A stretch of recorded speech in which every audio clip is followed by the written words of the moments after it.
हमें बचपन से सिखाया जाता है थैंक यू बोलना, दूसरों के एफर्ट्स को रिकग्नाइज करना, दूसरे लोगों को ग्रैटिट्यूड शो करना। लेकिन क्या कभी आपने खुद को थैंक यू कहा है? नमस्कार, मेरा नाम है आस्था जैन और मैं एक साइकोलॉजिस्ट हूँ। पिछली वीडियोस में हमने बात करी कुछ ऐसे रीजंस की जिसकी वजह से हमें डीमोटिवेटेड फील होता है और कुछ सॉल्यूशंस की भी। इस वीडियो में हम लोग बात करने वाले हैं दुनिया के सबसे इम्पॉर्टेंट इंसान के बारे में और वो है हम खुद। हमें बचपन से यही सिखाया जाता है कि हमें दूसरों के लिए काम करना चाहिए, दूसरों के फीडबैक के बेसिस पे हम खुद को वैलिडेट करते हैं। अगर कोई और हमारी तारीफ कर देता है तो हम बहुत खुश हो जाते हैं, लेकिन अगर कोई हमें क्रिटिसाइज कर देता है या नेगेटिव फीडबैक दे देता है तो हमें ऐसा लगता है कि हम फेलियर हैं या हम लूज़र हैं या ये काम में हम बिल्कुल भी अच्छे नहीं हैं। हमें बचपन से ये भी सिखाया जाता है कि हमेशा दूसरों के लिए काम कीजिए, दूसरों को गिफ्ट्स दीजिए, दूसरों के एफर्ट्स को अप्रिशिएट कीजिए। लेकिन क्या आपको ये याद है कि आखिरी बार आपने खुद को कब रिवॉर्ड दिया था? आपने आखिरी बार खुद को कब अप्रिशिएट किया था? हो सकता है आपको याद ही ना हो। श्री कृष्ण ने कहा है कि कर्म करो, फल की चिंता मत करो। और इसीलिए मैं भी आपको यही कहूँगी कि जब आप कोई भी एक्टिविटी करते हैं या कोई भी एक्शन करते हैं तो सिर्फ और सिर्फ उस एक्टिविटी पर फोकस कीजिए। इस बात पे फोकस ही मत कीजिए कि जो सामने वाला इंसान है वो मुझे क्रिटिसाइज करने वाला है या फिर वो मेरी तारीफ करने वाला है। और आप खुद को ही रिवॉर्ड देना शुरू कर दीजिए। डू नॉट वेट कि सामने वाला इंसान आकर के मुझे रिवॉर्ड देगा, बिकॉज कई बार जब हमें वो रिवॉर्ड नहीं मिलता है या वो अप्रिसिएशन हमें नहीं मिलती है तो हमें बहुत डीमोटिवेटेड फील होता है और अल्टीमेटली हमें वो काम करने की बिल्कुल प्रेरणा ही नहीं मिलती। तो आप अपने लिए भी एक रिवॉर्ड सिस्टम क्रिएट कर सकते हैं। तो आप अपने मन में एक टारगेट या फिर गोल सेट कर सकते हैं कि अगर मैं 5 दिन लगातार जिम गया तो मैं अपने आप को ट्रीट करूंगा एक आइसक्रीम से, या फिर मैं अपने आप को उस मॉल लेकर जाऊंगा जहां मैं हमेशा से जाना चाहता था, या फिर मैं अपने उस दोस्त से मिलने जाऊंगा जिससे मिलने के प्लान्स बहुत बार बन चुके हैं, या फिर अगर मैं 1 हफ्ता लगातार ऑफिस गया तो मैं अपने आप को एक चॉकलेट से ट्रीट करूंगा। तो ज़रूरी नहीं है कि जो रिवॉर्ड आप अपने लिए सेट करें वो बहुत बड़ा हो, लेकिन हाँ उसके लिए आपकी कोई पॉजिटिव फीलिंग होनी चाहिए, ये बहुत ज़रूरी है, ताकि उस एक्टिविटी को करते हुए आप उस रिवॉर्ड को लुक फॉरवर्ड करते रहें और जब आप खुद को वो रिवॉर्ड दें तो आपको ऑब्वियसली हैप्पी फील हो। सेकेंड चीज़ जो मैं कहना चाहती हूँ वो ये है कि बी सॉफ्ट ऑन योरसेल्फ। बहुत बार ऐसा होता है कि हम जब अपने कोई भी गोल को अचीव नहीं कर पाते हैं तो हम अपने आप को बहुत ज़्यादा क्रिटिसाइज करते हैं and we become too harsh on ourselves.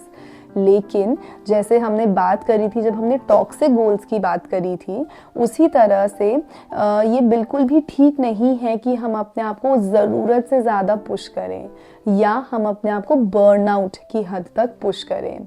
तो कभी कभी अगर मैं ऑफिस मिस भी कर रहा हूँ या कभी कभी अगर मैं जिम मिस भी कर रहा हूँ, कभी कभी मेरा मन नहीं कर रहा कोई एक्शन करने का, तो अपने आप को क्रिटिसाइज मत कीजिए। हाँ, हमें रियलाइजेशन होना चाहिए कि ये चीज़ मैंने मिस की है तो इसकी वजह से हो सकता है कि मेरा एक दिन का लॉस हुआ हो, लेकिन क्रिटिसिज्म बस इतना ही होना चाहिए। कई बार ऐसा होता है कि हम बहुत ज़्यादा नेगेटिव सेल्फ टॉक करने लगते हैं।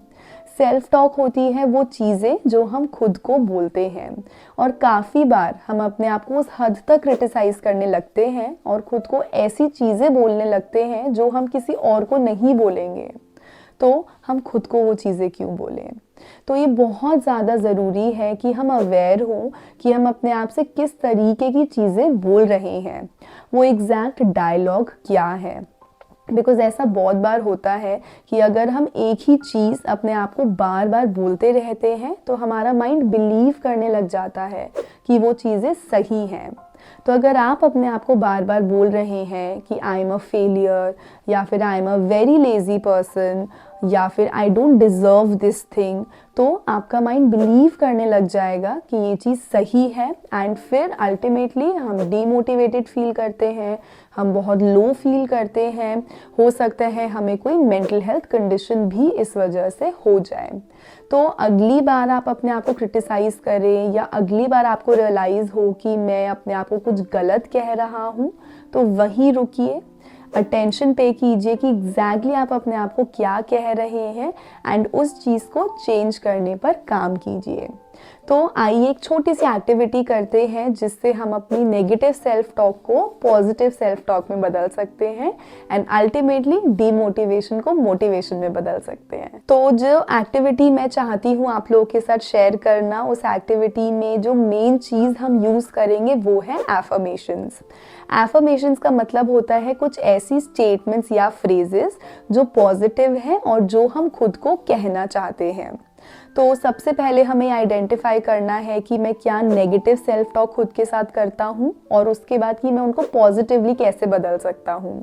तो जैसे कि अगर आपने एक दिन जिम मिस कर दिया और आप बहुत ज़्यादा गिल्टी फील कर रहे हैं, आप बहुत ज़्यादा अपने आप को पनिश कर रहे हैं और आप बार बार अपने आप को यही कह रहे हैं that I am too lazy या फिर I always waste my money, तो ये हमारा नेगेटिव सेल्फ टॉक है। तो आप इसके अगेंस्ट एक एफर्मेशन क्रिएट कर सकते हैं that I am very hard working.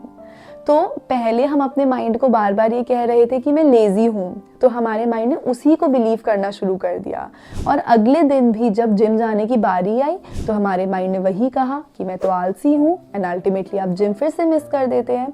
लेकिन अगर हम उसको रिप्लेस कर दें एक पॉजिटिव एफर्मेशन के साथ कि I am very hard working, और जब हम इसे रोज़ रिपीट करेंगे तो हमारा माइंड इसी चीज़ को बिलीव करना शुरू कर देगा कि हाँ मैं बहुत मेहनती हूँ, और अगले दिन जब जिम जाने का मन नहीं करेगा तो आपका माइंड आपको यही याद दिलाएगा कि नहीं आप बहुत हार्ड वर्किंग हो एंड आप फटाफट से उठ जाएंगे और जिम के लिए रेडी हो जाएंगे। तो ऐसे 3 से 5 एफर्मेशंस आप बना सकते हो। आप उनको रोज़ रात को सोने से पहले लिख भी सकते हो और रोज़ अपने आप को मिरर में देखकर हर एफर्मेशन को कम से कम 5 बार रिपीट भी कर सकते हो। और ये एक्टिविटी मैं सजेस्ट करूँगी कि आप रोज़ कीजिए। विद टाइम आप अपने एफर्मेशंस को चेंज भी कर सकते हैं। आप 5 से ज़्यादा एफर्मेशंस भी बना सकते हैं, जितनी आपको लगे ज़रूरत है उतनी बना सकते हैं। और जब आप इसको बार बार रिपीट करेंगे तो आपका माइंड उन पॉजिटिव चीज़ों को अडेप्ट कर लेगा एंड अकॉर्डिंगली बिहेव करना भी शुरू कर देगा। तो ये बहुत ज़्यादा ज़रूरी है कि हम इस बात को समझें और एक्सेप्ट करें कि हम सब ह्यूमन बीइंग्स हैं, हम मशीन नहीं हैं। हम सब रेस्ट एंड पीस डिज़र्व करते हैं और हमें अपने ऊपर बहुत ज़्यादा हार्श नहीं होना चाहिए। जब हम दूसरों को सॉफ्टनेस दिखाते हैं, जब हम दूसरों को ग्रैटिट्यूड शो करते हैं, तो खुद को क्यों नहीं। तो खुद को भी रिवॉर्ड देना शुरू कीजिए, खुद की तरफ भी ग्रैटिट्यूड शो कीजिए और खुद को भी पॉजिटिव सेल्फ टॉक दीजिए, ताकि आपका कॉन्फिडेंस बढ़े, ताकि आपका मोटिवेशन बढ़े, ताकि आपका ओवरऑल हैप्पीनेस लेवल भी बढ़े। और हम अपने ओवरऑल हैप्पीनेस लेवल को और अपनी ओवरऑल सेंस ऑफ मोटिवेशन को इंक्रीज करने के लिए और क्या कर सकते हैं वो मैं आपको बताने वाली हूँ अगली वीडियो में। तो मैं आपसे मिलूंगी वहाँ पर। तब तक के लिए नमस्कार।